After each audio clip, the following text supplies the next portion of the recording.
So I'm going to do something a little different this week for our opening.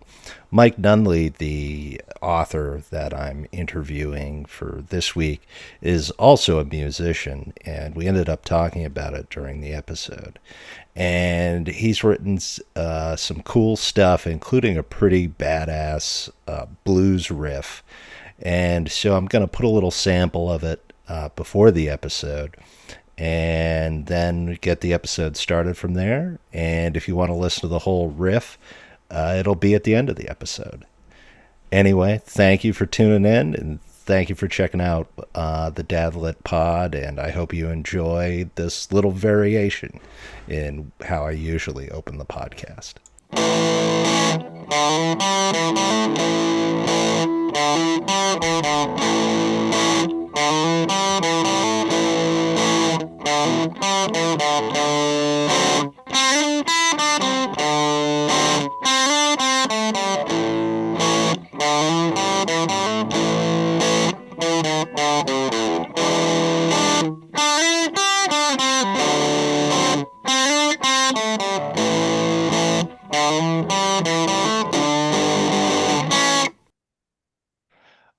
Welcome to the Dadlit Pod, the literary podcast for people who all have their favorite Beatle. Mine is definitely McCartney. Who's yours, Mike? Mine is definitely Paul McCartney as well. Yes. I'm a musician myself, so I'm impressed with a guy who can basically pick up anything and play it. You see, there you go. That's how it works. Yeah, Anyway, today I, Dan Roberts, your Dadlit Pod host, is joined by Mike Nunneley. It's Nunneley, right? Not that is Nunneley. correct. Yes. You're one of the first people to pronounce it right on the first try. I'm getting good at that. Nice. He is 49 years old.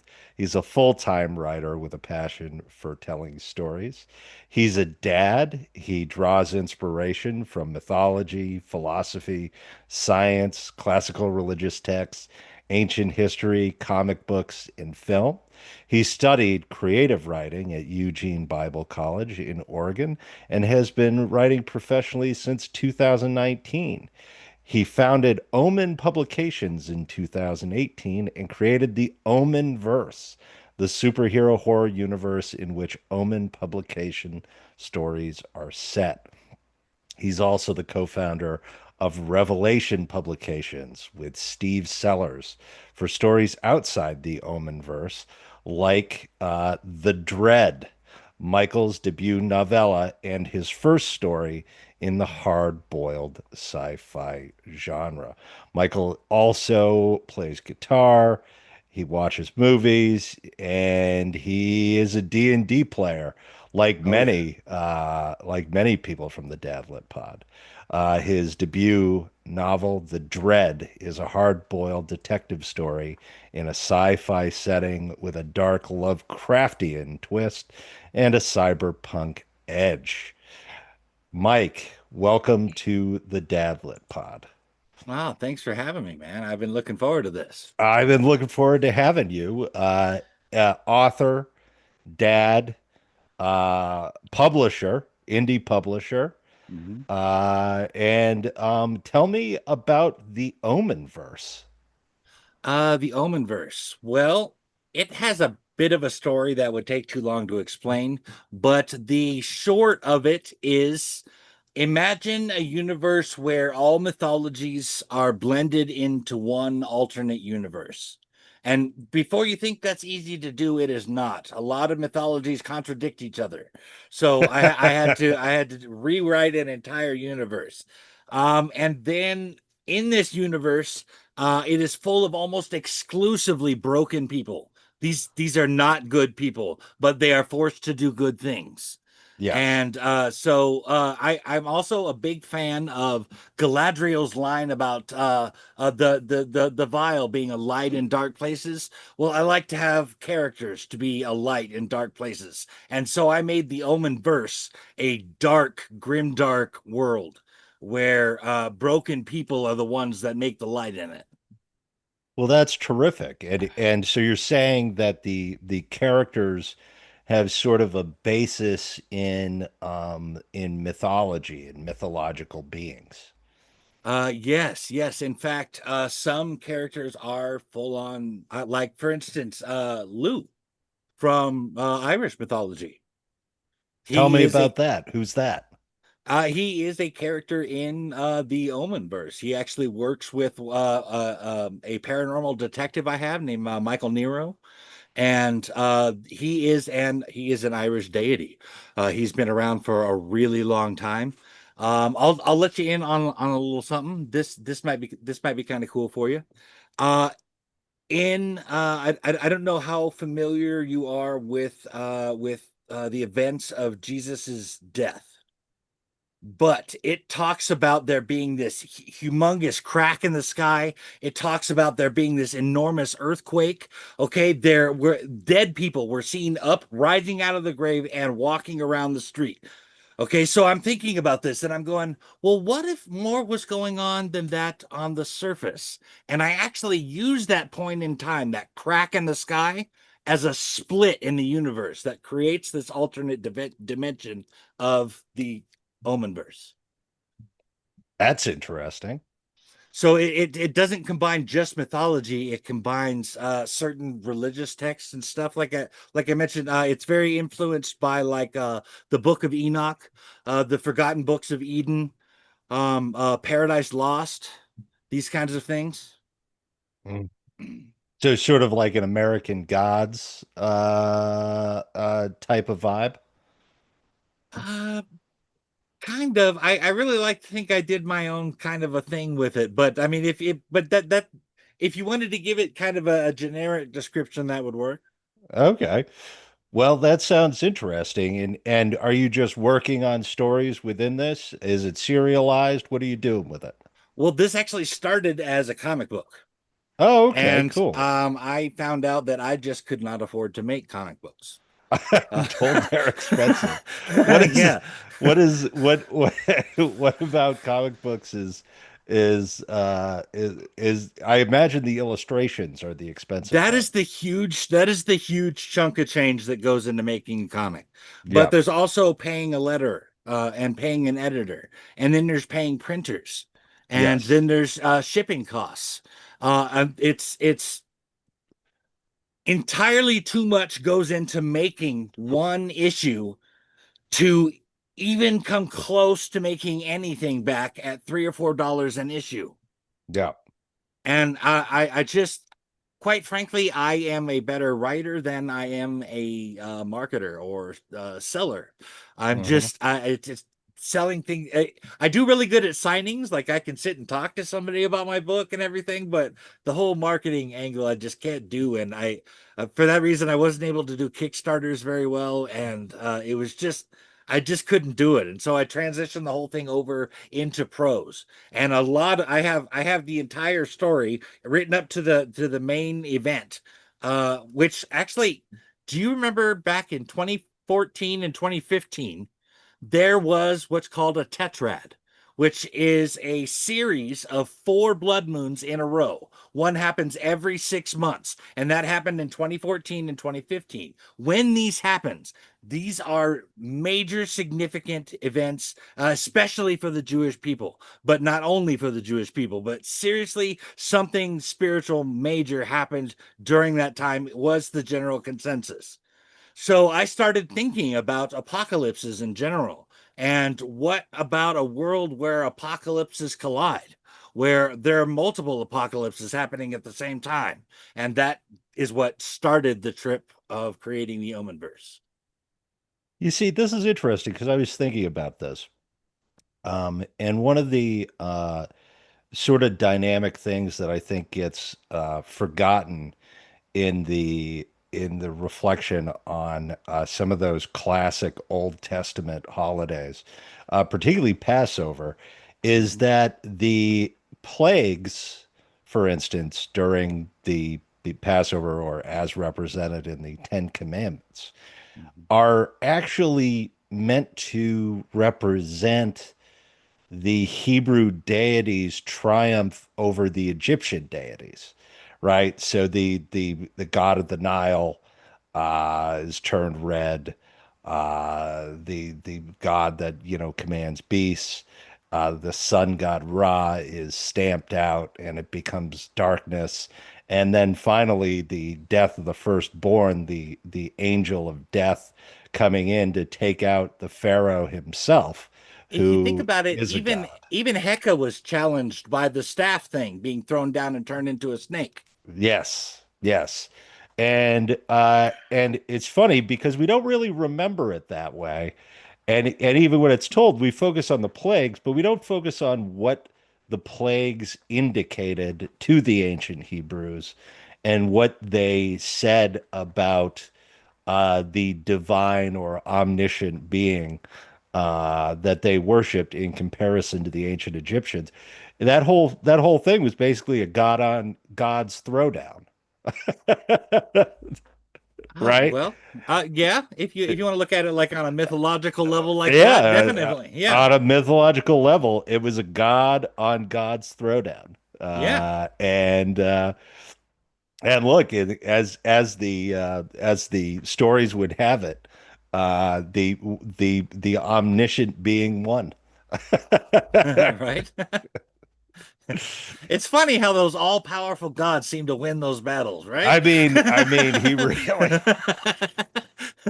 It was bold. It was Right. bold. It was a bold win for him. Yeah. That's what I'll say. Wow.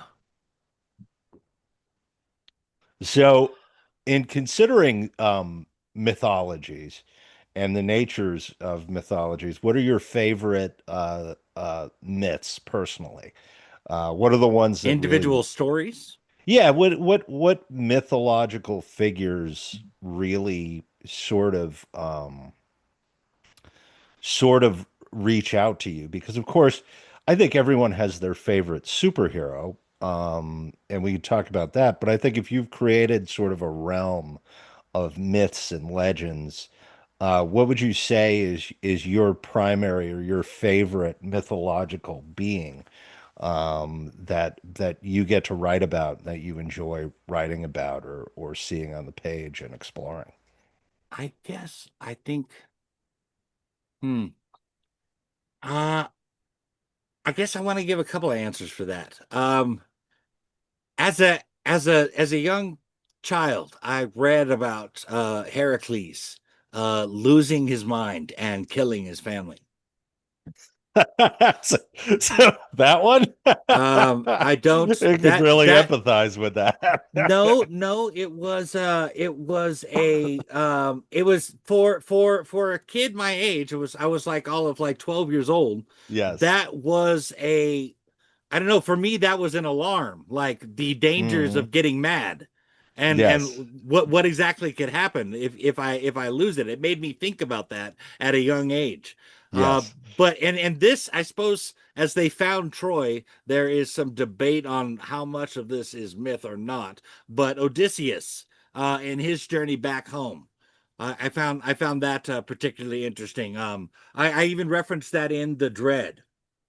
Hmm. I really like that particular journey, and I compared John Pearson's struggle with Odysseus having to choose between losing his entire ship and all of his men to the whirlpool Charybdis, or losing just six of his men to the six-headed monster Scylla. You know, like Hmm. that's a hard choice, and no matter how you go out of that, you're not going to come out of that looking good. There's no way to come out of that in a good way. There's only surviving. Hmm. Uh, the Odyssey, obviously, also a work of Dadlet. Yeah. A book about a dad lost from his family. In his wake, or missing, a bunch of dudes move into his house and eat all his food, and irritate his wife and son, and he works his way on home, taking the long way, as it were. Right. Yeah. Which is surprising, being that he's such a crafty guy. You'd think he would have figured it out. Well, it wouldn't have made a It would good have made a very sequel good if story. Homer had just said, "Yeah, so the war was over, he went home. You know, Yes. shot the arrow through the axe heads and everything's fine now." Yes. Shooting an arrow through the axe heads is interesting as well. What do you think that's all about? Because it seems a very arbitrary thing to shoot an arrow through. I feel like I I feel like there should have been hoops around. as What I is that all about? as I recall, the deal was it had been 10 years since she'd even seen her husband Odysseus. Yes. So she didn't even really look the same as he did when he left. And Yeah. so she needed something. She knew that Odysseus was the only person that could make that shot. In all the kingdom, he was the only one. So he's like, if you are my husband, make Yeah. this shot and I'll believe you. Yes. Well, he had to string his bow because he was the only one who could string the bow. That too, yes. Yes. Yes. And to demonstrate or I think she said that if you could do it, if you could string the bow and make the shot, you could have her hand in marriage. And then all the suitors were incapable of doing this, and then just this rando turns out to be Odysseus shows up. It's I don't know. There's a lot of ins and outs of that particular story that he stops a couple times along the way. I'm from an allegorical standpoint, it seems to be about um the kind of hardship of coming back from war itself, and what it takes to come back from that. I don't know. You seem to be a big fan. What is it about that story and that person that really speaks to you? Wow. Um, let's see. I guess I like the fact that for instance, I like the thing with one of my favorite parts of the story is the bit with the Cyclops when he says that his name is nobody, so that when the Cyclops says, who did this to you? Nobody did this to me. I love that thinking kind of hero. It wasn't his first reaction was not, yeah, let's fight the Cyclops and I'll die. It was, let me think my way out of this. And I guess I like that. I like that type of a hero. Hmm. I also really like his curiosity. The sirens. He told them to tie him to the mast of the ship so that he could hear the sirens. Curiosity made him want to know what that was like. He wanted to experience that. I I just like these characteristics about him. Hmm. Also, as far as your thing about returning from war, I do find it interesting that his wife did not recognize him, and it was more than just the 10 years that had gone by. Hmm. Many people, I know several veterans that are friends of mine, and I've heard many stories about people coming back from war and they are just not the man that left. Hmm. They don't recognize their husband. Sons don't recognize their father. Yeah, I mean, I'm interested in what we're going to see from The what's his movie. name's new movie. Yeah. I mean, it stars Matt Damon, which is always disappointing. Ah. Or does it? Who's I playing like Matt Damon, Odysseus? so I don't know. Who's playing Odysseus in that? Is it Matt Damon? um, well, yeah, I'm pretty sure that who was it? It was Sean Bean Hmm. in Troy, right? Yeah, with Sean Bean and Troy. Who's playing Uh, yes, the Odyssey coming out in 2026. Okay, so the cast of the Odyssey. It looks like the Odyssey film. Okay. It is going to feature Tom Holland as Telemachus. It's going to have Matt Damon, Zendaya, Robert Pattinson, Joe Bernthal, Anne Hathaway, Mia Goth, Charlize Theron. There's everybody's going to be in this movie. Who else Wow. is in this movie? Ben Safdie's in this movie. John Hold on. They Leguizamo. almost forgot the kitchen sink. Here you go. Yeah, I know. I'm looking at all these people. I'm looking at all these people who are going to be in this movie. It, you know what? It sort of intrigues me. Hmm. What do you think inspired inspires a person to make the Odyssey again now? Well, that's interesting. As the director turned down doing Troy, and because it Yes. wasn't his thing, and now he wants to make the Odyssey. So that's different. The only thing I can assume is that he must have some kind of a vision for it that he did not have for Troy. But as to Yes. why he's doing it now, um, quite frankly, Hollywood ran out of material about a decade ago. I think you're right about that. So they're going to start at the beginning. They're going to make this and the Epic of Gilgamesh. Right? Those are going to be the two. I think every once in a while, I because they had Revenge of the Titans. Um, they've Yeah. they've they've come back with these sort of like Greek movies. I mean, I suppose it shouldn't surprise anybody. We have Frankenstein coming out again for the 9,000th time. Oh, let's not forget we're apparently making the Christmas Carol for the millionth time. Yes, we're making the Christmas Carol for the millionth time. We're making what else are we making again? Oh yeah, we're doing the Wolfman. We redid Dracula or the demon vampire. The we're just gonna keep remaking movies Pretty much. until the end of time. In the meantime, you have written an original work uh, called The The Dread. Dread. Yes. Tell me about The Dread. Well, the Dread, it is hard boiled, which means a couple of things. It is going to be a detective story.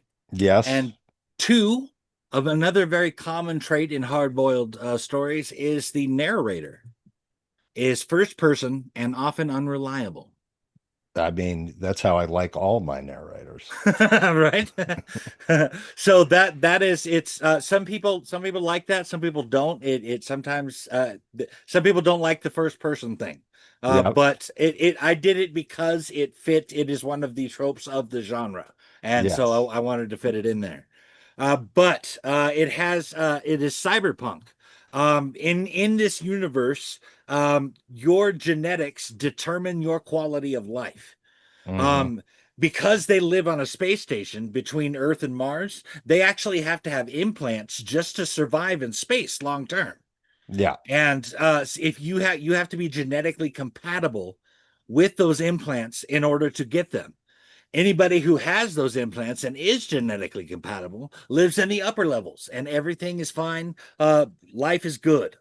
Uh, that's everything above from level 31 up is good. Yeah. Level 30 down is really bad. The lower you go, the worse it gets. And I actually took this thing from the 60s and 70s. They had a thing, don't trust anyone over 30. Well, I used that in the Dread and said, don't trust anyone over level 30. Mhm. So it's about that, and there are ways of people on the lower levels getting up to the upper levels, but it involves genetic recombination. And so there's also a very untrustworthy government, a very corrupt government. I mean, All of these make but it, there always is.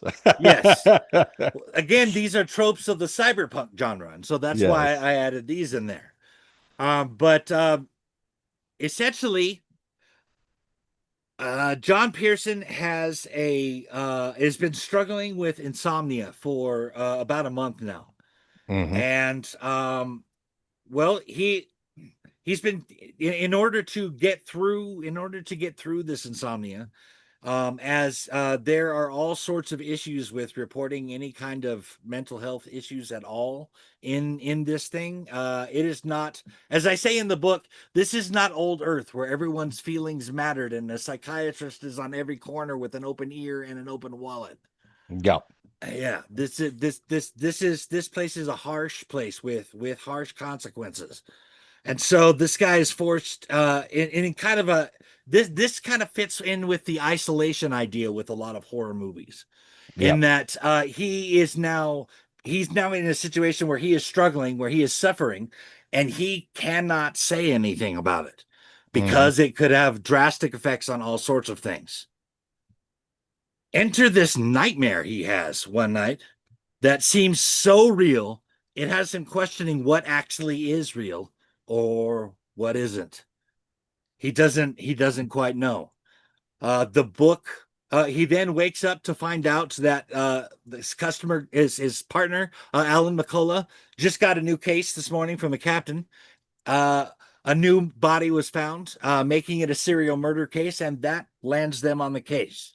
But there is one more problem for John Pearson to deal with. You see, his fingerprints are on the note found in the corpse's hand.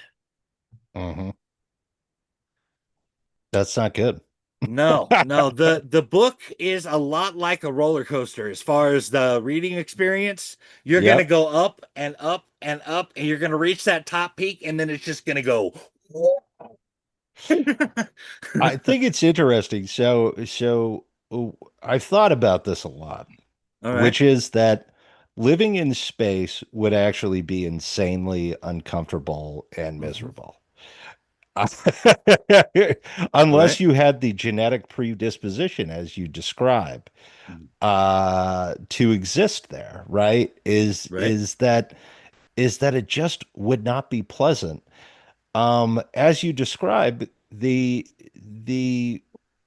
the space itself is cramped. It's going to be limited, limited opportunities to do things, probably like hereditary job Mm-hmm. handing down if anyone's even born on the space station. And so I always think that's interesting. There, I feel like there are kind of two ways to take space. There's it's an exciting frontier where anything can happen, or alternatively, it's how did I get here and how do I leave? Right. There's a little bit of backstory that puts the story in space there for the Yes. dread, in that as is fairly common in science fiction, Earth was basically irradiated by war. Uh, Always but is. this is the thing that made it uninhabitable. A shockwave from a extremely distant star ran through our solar system and actually decimated the surface of the planet, leaving nowhere to stay on the planet at all. Hmm. So the people who had moved to New Earth Space Station to build a new way of life now had to take in millions of refugees. Hmm. So you have people that are like, it's like having a mission to space that people train for. They're designed for this. They have the equipment they need. These people were meant to go, and then suddenly we have to put millions of people on the space station that were not intended to be here at all. Suddenly Hmm. resources are a problem. Suddenly you get things with class warfare. One of the things I mentioned in the book is that while we may well in that future, while humans may divide themselves by where we live in the solar system or whether or not we're genetically compatible, we have been one human race for a long time. Hmm. But that doesn't mean we're not going to find a million different ways to divide us. Humans seem to look for ways to divide themselves. And I kind of focus on that a little bit in the story. So, what are some um, books that you've found really inspiring in sort of putting together your world and just generally books that hit the spot in this area of what is effectively like space, cyberpunk, horror, mystery. Right? Right. Yeah. I almost want to specify that it is cosmic horror, which tends to deal with madness Yes. more than just like gore or something along those lines. Because Hmm. madness and the darkness of human depths is definitely something I explore in there. Nice. I And believe a quote I so, like to sort of on the line of like similar to Gibson's Neuromancer, stuff like that. something along those lines Yeah. where yeah, it's definitely a friend said that I like to dive into the darkest parts of the human psyche, drag it up, wiggling and screaming, and confront my characters with it. Hmm. I mean, that's one way to do it.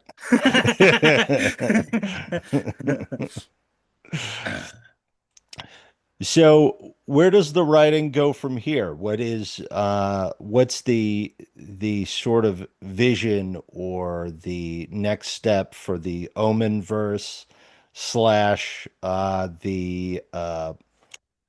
your Revelation Publications. yeah, Revelation Yeah. Publications. I am currently working on a book called Scorn, which is a Viking fantasy Hmm. mixed with paranormal horror. I can't tell you a whole lot about it. I don't want to ruin it because I'm still working on it. But I will say this: I can tell you this is where I got the tagline for the book. Is where I got the name for it. Hell hath no fury like a woman scorned. That goes double when she's a witch. They're known Yeah, problems, witches. yeah. In short, guy gives a promise of love. Says, by the way, I was done in passion. I got to go home to my wife. Things don't work out well. Hmm. But it is a mix of. It is kind of a alternate retelling of when the Vikings attacked Lindisfarne, Okay. mixed with Tell me about the Viking attack on Lindisfarne. okay. The Holy Island was one of the holiest places in all of England.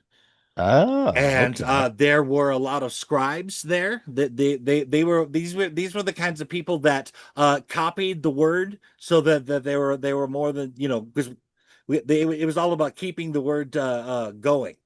Yes. Right. So anyway, the Vikings showed up on Lindisfarne and just slaughtered everyone, took their gold and left. And everybody's like, oh, you attacked the holy city and God, oh my gosh, and blah blah. Everybody's all bent out of shape about it, but they didn't care. These weren't their gods. These weren't holy people to them. These were just stupid people that were dumb enough to let us take their gold. But so I was going it to is say the Vikings are not known for their mining. They were not a big mining people, were they? no, no, but They're very wood centric. uh that is true. That is true. They do know treasure though. They do know treasure. They do know treasure. And as most holy sites were full of treasures that were donated, oftentimes in gold and silver and other things. Hmm.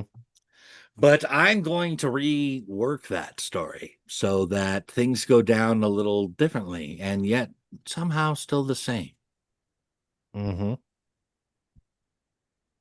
That's interesting. Uh, what do you think struck people as so attractive about telling Viking stories?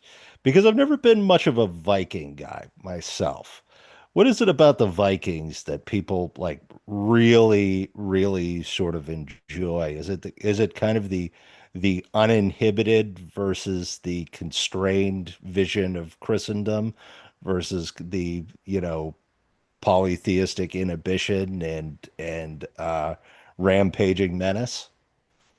Uh, no. Um, in fact, that perception of the Scandinavian people is mostly given by their enemies Yeah, well, and doesn't yes. actually Yes. describe them all that well. But Yeah. I am Swedish, and so Really this is my heritage. I'm Irish and interesting. Swedish, yes. And so I I'm enjoying, like, for instance, I read in preparing for this book, I read a story called The Children of Ash and Elm. If you have never read that book, or if you're I've never interested, read it. okay, it is a history book written by a professor of archaeology from Sweden, from Uppsala, Sweden. Hmm. That that's mad credentials if you don't know. So this guy talks about not just what these people believe, but how it affects their lives. Like, for instance, I found this interesting. The Irish and the Scandinavian have something in common. They do things a little different, but they have this common thing, and that is they give offerings to bless their crops. For the Scandinavians, they put butter out on a stump or something for the Alpha, for the elves. The Irish, they put out cream for the Fae or the fairies. But the same type of a thing going on. This is so in this book, I learned not just what these people believed, but how it affected their lives. And this is the kind of stuff I'm dumping into this story. Hmm. I want the mythology to feel alive and lived in. Yeah, it's interesting. But yeah, What is the connection?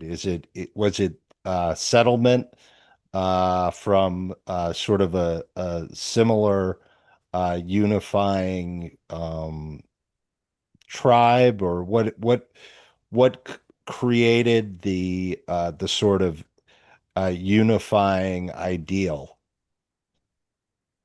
I'm not sure what you mean. Who's unifying The unified sort ideal? of so they have similar mythologies. You give an example where they both um put out Right. a gift Okay. for sort of a supernatural being. Is that because they're tied together from some sort of common ancestor? Was that an idea that was just sort of kicking around that got carried through trade? Does he give any explanation as to why that would be the case? Well, what I know is the Celts and the Scandinavians, both their histories go back to the Iron Age and then kind of fizzle out. We know that their people existed in the Iron Age, but didn't become the people that we know them as until after the Iron Age ended. Hmm.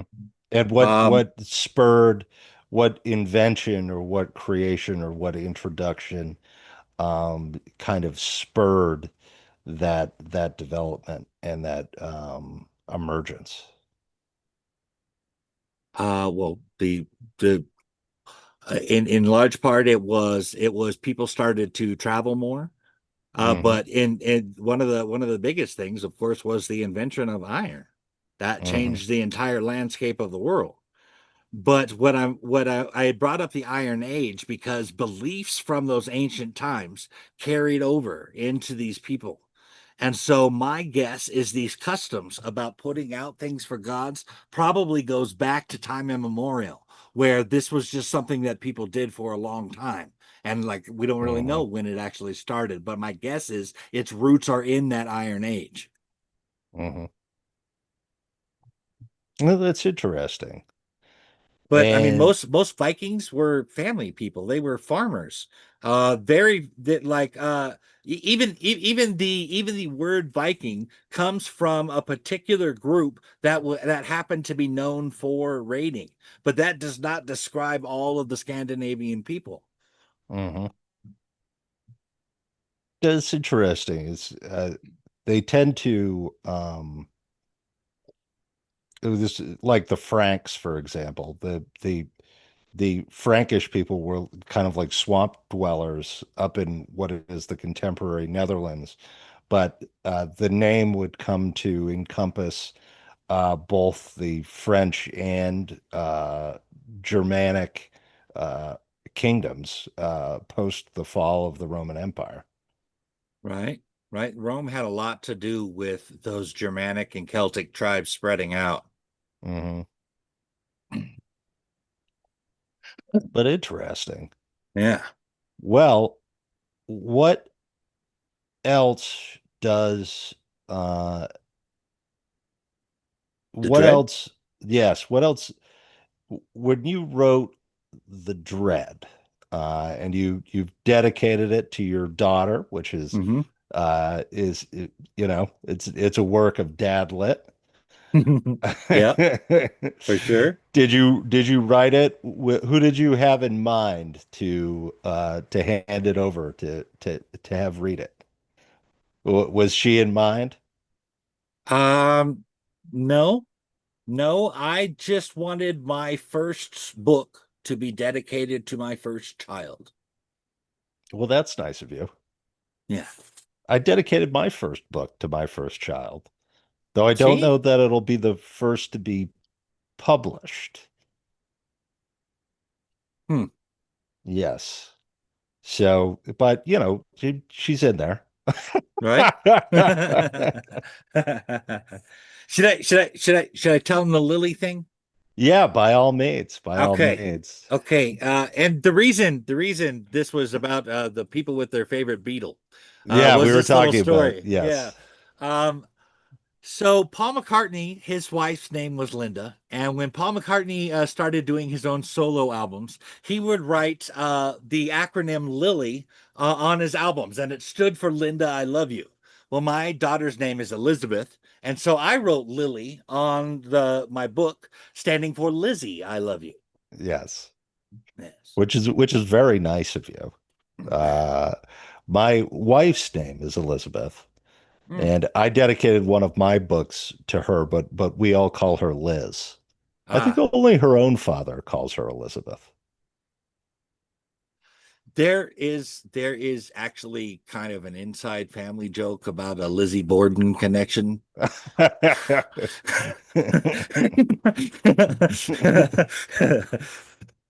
But I think She's that not in she's not in prison, is she? Is she in no, San no, Quentin? no, no, no, no, no. It's just a joke Yes. got made about Yes. a Lizzie Borden thing, and it just kind of took on a life of its own. But no, no, my daughter's actually she's working on being a nurse right now. She's working at a pharmacy and stuff. Oh, congratulations. Yeah. Uh yes, mine's 4, so she's hopefully working on going to bed. Right. By the way, speaking of Lizzie, there was formerly a Lizzie Borden show, and they're bringing out another Lizzie Borden show. Really? Yes, there's they got again, this comes back to they love to remake the same things over and over again. Right. As I recall, there was an 80s metal band named Lizzie Borden too. Yeah, also Thin Lizzy. Thin Lizzie, yes. Thin Lizzy. Are there any other Lizzy Those are bands? the only two that I know of. Yeah, I've never heard Lizzie Borden before. So you're also a musician. What do you play, Mike? My roots are in blues, outlaw country, and 80s metal. I'm gonna be honest, your voice sounds outlaw country. Yeah. Yeah, like you're definitely you definitely got the outlaw country scratchy voice. That it almost reminds me of what's his name? Johnny Paycheck. Ah, all right. All right. Yeah. No, with my grandpa, where I got Hank Williams and Johnny Cash were the big influences for my grandpa. Oh, okay. And so do you write your own tunes? I do, but it has been. I have pursued many careers in my life. One of them was being in a band, and Yes. my dad had a studio in his house up in Idaho, and I Hmm. actually recorded 5 albums there, even. But Oh, I wow. don't, I have this standard rule. I will try something, give it my all for 5 years. If nothing happens after 5 years, I try something else, and that's what happened to my music career. I still play guitar though. In fact, Yeah, I I'm mean, teaching myself slide. well, slide guitar is really hard. Uh, I'm, it's, Are you having a good time with it? yeah, I'm having a great time Oh, with you it. know what I'm thinking The about? I'm main not thinking trick about is the tune I'm not is how thinking you about tune the slide. guitar, Yeah, I'm not not thinking playing it. about slide. I'm thinking about Uh, pedal steel. this you're talking about when that sits on your lap Yeah. for country. Yeah, Yeah. no, I don't know how to do that. No, I'm So no one does. my influence with slide is Delta blues, like Yeah. from the 20s and 30s. Hmm. But I feel like even if you don't make a career long term at playing music, you still know how to play music. Oh yeah, I still play every day. I don't pursue it as a career anymore. Yeah. Yeah, but are you playing anywhere? Where does one get an original Mike Nunneley album? That would be hard to do. These weren't mass produced or published. We're talking about a home studio, a guy, the CDs themselves were just the music burned onto them. These weren't So, professionally done. so It they're was a yeah. so We're not they're talking rare about like a finds. yeah. There's maybe out of the 5 albums, there might be, if you count all of them together, there might be 30 copies out there somewhere. Really? Yeah. Do you have any of the copies? I have one copy of my last album. And that's it? That's it. My dad didn't keep any of the files. So Oh, when I wow. moved and lost the CDs, I couldn't get them back. Well, this is very interesting Hmm. because there's I when you think about it, like conceptually, a lot of music it has sort of undergone what you're describing, including Delta blues, right? Hmm. It's like stuff that existed then, but either never got recorded or simply got lost because the nature of the devices or the nature of the recording process uh, just went missing. Which is Right. that's an interesting thing to think about. There is, and especially when it comes to Delta blues, I have a lot of Delta blues in my collection, and some of it we're talking about it's a digital rip of, like, some of it was on. I don't know if you know this. One of the first things they recorded on was just a metal cylinder, Yep. and the little metal needle that they had that goes across it would scratch the hell out of it. So it was only good for a certain amount of time. Yep. And some of the recordings I have are like off of those cylinders and stuff. But I mean, that stuff is just, I mean, it's golden. I love it. I don't know how else to describe it. I'm currently working on, you familiar with Sun House? Now, what's Sun House? He's old Delta blues player. He's one of Yeah. the guys that influenced Robert Johnson. Oh, You know who that interesting. is? Yeah. But he has he did a traditional version where he just did it a cappella, where he was clapping, called John the Revelator.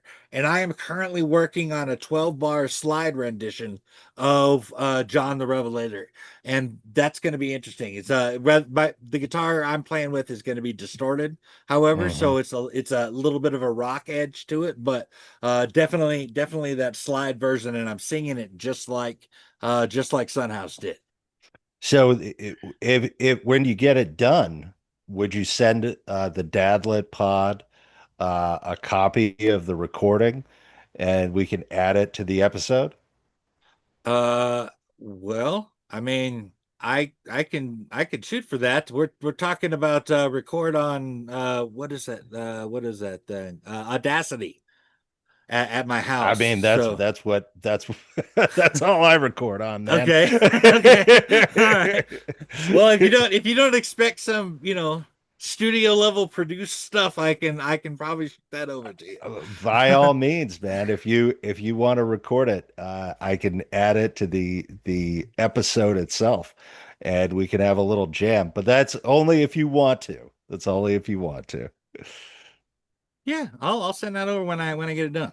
Okay, cool, man. Well, Mike, you want to plug your book one last time for the dad literati? Yes, I do. My book, The Dread, is a hard-boiled cyberpunk cosmic horror. It is available on Amazon in all formats, paperback, hardcover, in Kindle, and it's free to read on Kindle Unlimited at the moment. Let me recommend the audiobook. If you listen to audiobooks, Kevin Ingle, the guy who did my audiobook, did an excellent job. He did some sound effects to a voice that I knew was coming. I wrote the scene and my heart still jumped when I heard it.